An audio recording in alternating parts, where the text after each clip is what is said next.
What's up, guys? Welcome back to Newswave. So we've been talking quite a bit about like Sony acquiring studios, or Microsoft, who's been buying up all kinds of studios now with the massive acquisition with ZeniMax and Bethesda. But now we get to talk about Nintendo acquiring a studio, that being Next Level Games, after they announced it overnight here in the US, and we'll talk about that here today and what that could mean for Nintendo and Next Level going forward. Also, we're going to talk about the PlayStation 4 because it does look like Sony is officially starting to discontinue several models of the PlayStation 4 in Japan, which makes sense based on the current supply issues with the PS5 in that region. And we're also going to talk about Microsoft actually asking gamers about features they would like to see from Sony's side with things like the DualSense, or even if the Xbox itself feels like a next-gen console. Guys, if you enjoyed these videos, make sure that like button helps that a ton. And if you're new here to the Small Wave channel, make sure you subscribe down below. And we're going to start today with Game Pass for January. Every couple of weeks, we'll usually get more games added to Game Pass, and sometimes games will be removed from Game Pass, both of which are actually happening here. And we'll go over to the little card they put out that are showing all the different games here, and we'll go down the list with all the different dates, starting with eFootball 2021. That will be January 7th, Android and console. We have Injustice 2, January 7th as well, Android, console, and PC. The Little Acre, that's Android and console, January 7th. Neoverse on PC, January 14th. Torchlight 3, Android and console, that would be January 14th. What Remains of Edith Finch, that is PC, January 14th. And then we have Y2K, a postmodern RPG on PC, January 14th. We do have 4 games that will be leaving Game Pass on January 15th. That'd be Faster Than Light, My Friend Pedro, Sword Art Online, Fatal Bullet, and Tekken 7. Now looking at this, I guess the big games would be Torchlight 3, Injustice 2, and then What Remains of Edith Finch. Those are the 3 I keep seeing brought up. I would say Injustice 2 is a good one to check out because the story mode is actually pretty interesting and it's fun. Torchlight would be a game you'd probably want to play with a bunch of other people, but Edith Finch does keep coming up, and that might be a good one to check out as well on PC. Not bad here, but remember, this is the first half of January. They should have more Game Pass games coming up in the second half, and they have been teasing a couple of larger announcements, so we'll see what they have there later on in the month. Also, we have a Monster Hunter event to look forward to tomorrow for the new game Monster Hunter Rise coming to the Switch. We can see this tweet here that was put out saying, tune into the Monster Hunter digital event, January 2021, for big news and reveals on Monster Hunter Rise. And we can see the card there for January 7th, 2021, 6 a.m. Pacific time. That would be 9 a.m. Eastern time, and right away we assume that there's going to be talk about the demo that's been that information's gotten out there now. We expect a demo, as has been mentioned, for January, which means they could just drop it after this event concludes. Very possible, or maybe they want to tell us about it, a week or two in advance to get everyone ready. But I would also expect just more information on the game. Obviously, maybe it's different enemy types that you'll be fighting, monsters, weapons, features in the game. A lot of possibilities here, but obviously you're going to see more about Monster Hunter Rise. The one hope I have is that the demo itself has some benefit of playing that then carries over to the full game. I don't think they're going to give us like the first chunk of the game to play in the demo, but if it like detects that you have save data from the demo and then it gives you like a certain weapon or item when you fire up like the full game, that'll be a cool thing to do. Just look forward to this Monster Hunter Rise event tomorrow morning. Oh, and we just talked about the Nier Automata cheat code that had been found like 4 years after release, but what about a game that released 25 years ago that just had another cheat code found, this being Street Fighter Alpha 2 on the Super Nintendo, and how you would actually be able to unlock and play as Shin Akuma. Now, this code was found by Gizaha, who is actually reverse engineering the game's code, hoping to improve performance, but this list of different steps, I'm not sure how anyone would figure this out otherwise, but you have to beat Alpha 2's arcade mode, you have to receive a new #1 high score, enter the initials KAJ, go back to the title screen with a second controller plugged in. You have to hold down L, X, Y, and start, and the first player then navigates to the versus menu, at which point you select Shin Akuma by simply holding down start while choosing the character. So I think that's pretty obvious why this has remained hidden for so long. Back then, there were a lot of also fake cheat codes and rumors going around the playgrounds and other times before the internet was, you take a phone out and just look it up and say, well, that's not correct. No, back then it was all word of mouth, big grapevine, all this stuff would go through different arcades. But yeah, that's an interesting cheat code to just now find. And hey, if you still have the game, the cartridge, your Super Nintendo, couple controllers, go ahead, pop it in and try it out yourself. And guys, with some of the quick news out of the way, let's get into the bigger stuff. Let's start right away with Nintendo acquiring Next Level Games. Now, Next Level Games has worked quite a bit with Nintendo. In fact, there are a lot of people who thought that Nintendo already owned Next Level Games after this was announced. But first, let's go over to Nintendo's announcement that they put out on their website, this being translated over. Next Level Games is a video game development company based in Vancouver, Canada, which has nearly 2 decades of experience creating video games for various console platforms. More recently, Next Level Games has worked exclusively with Nintendo in developing software titles for the Nintendo 3DS and Nintendo Switch systems, including titles in the critically acclaimed Luigi's Mansion series of video games. Next Level Games shares are currently held entirely by its owner-directors and employees. A number of owner-directors recently determined that the time is right for them to sell their shares, and Next Level Games therefore began exploring potential sale transactions. Completion of the acquisition will serve to secure the availability of Next Level Games development resources for Nintendo, including development expertise, as well as facilitate an anticipated improvement in development speed and quality by enabling closer communication and exchange of staff with the Nintendo development team. The acquisition is expected to close on March 1st, 2021, pending satisfaction of all relevant terms and conditions, including shareholders' approval, regulatory approval under the Investment Canada Act, and other customary closing conditions. Now, just a quick rundown of Next Level Games. They were founded in 2002, so they're about 18 years old now, and you can see a list of their games here, with their first game being NHL Hits Pro, and that was actually on the GameCube, the Xbox, and the PlayStation 2 back in the day. And then they moved on to Super Mario Strikers, which is a phenomenal game, and everyone should have that on their GameCube now. If you don't have it, go ahead and just go ahead and pick it up. But then from there, they did kind of branch out a bit, tried a few other things, Spider-Man Friend or Foe, but then they would keep coming back to Nintendo, most recently Luigi's Mansion 3, which has been a massive success for them and Nintendo. Luigi's Mansion 3 at this time should be just over 8 million units sold, as the last time we had reported was in September last year, 2020. It's like 7.8 million units. So over the holiday, I would assume that probably sold at least another 200,000 copies or so over that like 3-month span. So yeah, Nintendo clearly was looking at this and said, okay, we've seen pretty good success now, and it has continued to improve because they did Luigi's Mansion Dark Moon on the 3DS, and from there, we expect some other things from them now that obviously Nintendo owns them. Maybe another Mario Strikers. That's what I'm holding out for. I think it would be really cool to see that. And Nintendo themselves mentioned that they will be able to provide more resources to them to up the quality and even speed of development. Now, this is kind of a rare thing for Nintendo. The last one I believe they did was Monolith Soft in 2007. So yeah, it's been a while, but Monolith Soft worked out great for Nintendo. However, in this instance, they were kind of forced to do this because, as they say, the owners were shopping around a bit because they were looking to sell, and they just have to move off their controlling shares. And then, hey, who knows?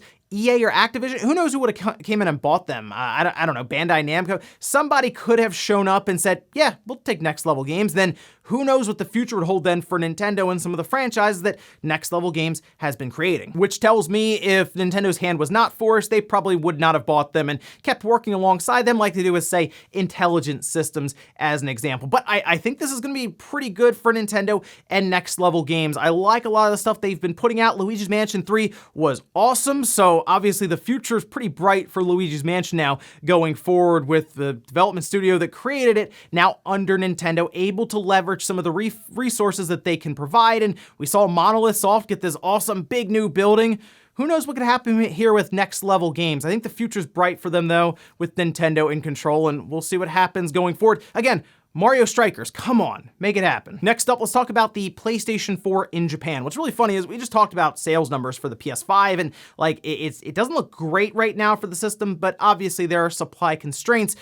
So much so that we talked about the PS4 and the PS5 almost selling the same amount. It was like a difference of like 800 consoles or something. But now it looks like Sony is realizing that they probably need to start cutting ties with the PS4 so that they can free up factory lines and resources to create more PS5 systems. We can go over here. This is from Game Watch, where they say most of the PS4 Slim, that's the CUH 2000 series, and all PS4 Pro CUH 7000 series models have been discontinued. The only one that will continue to be produced is the most standard jet black 500GB model. In addition, the white glacial white model, which is popular in both the PS4 Slim and PS4 Pro series, and the large capacity 1TB model will disappear as long as they are in stock. SIE plans to divert the vacant line at the end of production to the production of PS5, which continues to be an extreme shortage, and plans to shift PlayStation to PS5 at once this year. I think they're going to move away from that PS4 even. I think right now they're just leaving it in there as like an option. It's the 500GB model. I think it would make a lot of sense, like I said, for Sony to drop that down in terms of pricing. Maybe to 200. I'm not 100% sure what it's selling for currently in stores in Japan. Hey, if you're in Japan and you can let us know in the comments what the current going price is right now over there for a 500GB PlayStation 4 Slim model, let us know down there. But yeah, I think it dropped to like $200 and kind of leave it on the market alongside of the PS5 all digital at $400 and then the regular PS5 at $500 makes sense for like this bridge year, because they're still going to have games for the PlayStation 4 with Horizon Forbidden West, and who knows? Well, God of War could still be a PS4 game. We're not 100% sure yet. And the PS4 Pro, I probably don't have to explain it to you. It makes no sense. $400 for that, or I don't know, $400 for a PS5 all digital, or $100 more for the PS5. Yeah, the PS4 Pro has no business even being made or sold by Sony any longer at that price, so naturally they're going to move off of it, and people were asking, why don't they drop that down to $200? Because it would still be too expensive to do that for them. Why would they lose money on a legacy piece of hardware? Just cut it out and bring the PS5 in its place. Either way, here's hoping that discontinuing all these different PS4 models that apparently they were still providing in Japan does free up the resources, the lines, all of this, so they can continue to produce more and more PlayStation 5 consoles so they can work to meet demand. Because right now, it's not good at all in Japan, where they're barely able to sell 15,000 units in a week, and then we see like the Switch with like 250,000 in that same week. Yeah, Sony has the demand, they just gotta get the supply there. Next up, let's talk about a fake Nintendo Direct leak that circulated online like way more than it should have. Like, people were sending it to me, they thought it might have been real, and I looked at it and I was just, I couldn't believe it, but we'll talk about it very briefly here. You can see this tweet here from Rodrigo mentioning that this was posted over on Reddit. And yes, that's right. It's one of those things where apparently they decided to print all of the information out in one place only, on a piece of paper that says internal use only, using Nintendo's older red logo. I believe it's like a white logo now. Okay. But then they also have several typos, misspelling. I mean, look right at the top. It says first party software. Yes. Anyway, they also talk about things like a Switch Pro at $400 and like 50 games. This would be a Nintendo Direct that would be like 3 hours long. They also have like 10 games coming out on the 23rd of April, which includes The Legend of Zelda Echoes of the Past, and even games from Ubisoft and others to go alongside of this Switch Pro, with the regular version of it also being cloud-based for the base Nintendo Switch. So no, if you see a leak online and it's printed out on paper and it says like internal use at the top, you can write it off immediately. I was making like sarcastic comments on Twitter about it because I thought it was obvious, and then people were like, nah, that's not real. Yeah, obviously. I don't even know if they printed it on cardstock. At least like go the extra mile here with this thing. But yeah, I do think there will be something in January. I'll tell you that. Could be a Pokemon Direct to set up the year for the Pokemon 25th anniversary, very possible there. Could also be something for Super Mario 3D World, because that could use its own like time slot to go over what like the new expansion is for it and any new content there. But a Direct like this probably will never happen. This was a lot of stuff here, a lot of content, a lot of games to go over, and they like to have like a half hour at the most for a Direct. Also, look at this. Fallout 3 New Vegas. Come on, you gotta have at least a little bit of respect for Fallout New Vegas here. And in our last bit of news, let's talk about Microsoft's questionnaire that they sent out to different gamers. And it got people talking quite a bit, because it seemed that Microsoft was just seeing how people felt about the Xbox currently with the Series S and the Series X when it comes to the controller, maybe features from Sony. Remember, We had talked about previously that there was a patent Microsoft had dating back to 2017 where they were thinking about adaptive triggers of their own for the Xbox controller, but we could see Tech Radar had some screenshots from this, and it says things like have you used the share button on the controller, you know, just kind of seeing how people are using the controller currently.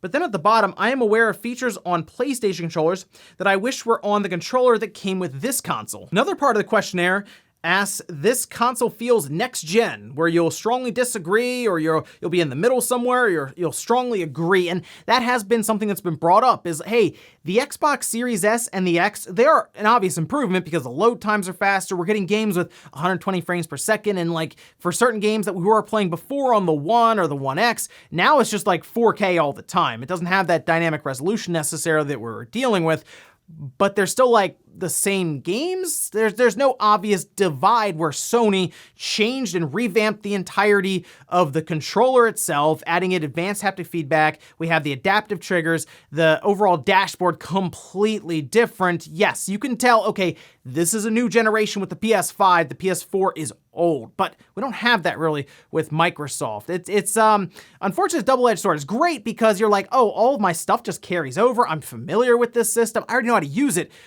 but it still feels like my older system at times. It's interesting stuff to think about, but would you like to see Microsoft really release, I guess, an updated controller, since the controller they packaged with the Series X and the S is basically like almost exactly like the Xbox One controller, just with a share button? Would you like to see them update it and release a new controller in like a year or two that has a lot of the features that Sony has currently with the more advanced haptic feedback and the adaptive triggers? Let me know about that one down below. And we'll finish up with the comment of the day as you're seeing here. This is from 21 Minutes saying, rumors of the Switch Pro is as long as Switch's lifespan. It's actually a little longer because after I saw this comment, I thought about it, I said, you know what? No, we heard about a different Switch before the current Switch was even out. We heard about it in rumors because there was a Foxconn leak. This is in 2016 even, where a person was in the factory because they had exact measurements. They had the weights of the Joy-Con absolutely correct. They described the system perfectly. And they even talked about like Nintendo showing up and checking these different systems out, even describing a development kit before we saw what it looked like and it was posted up online, you know, like the following year. So they were definitely there, but they mentioned basically a Switch Pro with 4K output and even like 4G connection and stuff. So yeah, the Switch Pro rumors go back quite a while before the Switch even came out. So technically it's before the Switch's lifespan. And ladies and gentlemen, that's gonna do it here for Newswave. Enjoyed this video, guys. Hit that like button, really helps out. If not, hit the dislike. Leave comments down below about everything we talked about here today. Was Nintendo buying Next Level Games? What do you think about that acquisition? It seemed like it was forced, but let me know what you think could happen here with Next Level Games going forward. Maybe they bring back Punch-Out? I'd like to see that. Or for me, again, Mario Strikers, but Luigi's Mansion 4 seems to be pretty obvious, and I would assume we would get that in the coming years. And then what do you think about Sony discontinuing PlayStation 4 models as they work to produce more and more PlayStation 5 systems for Japan? Thanks guys for watching, and I'll see you next time.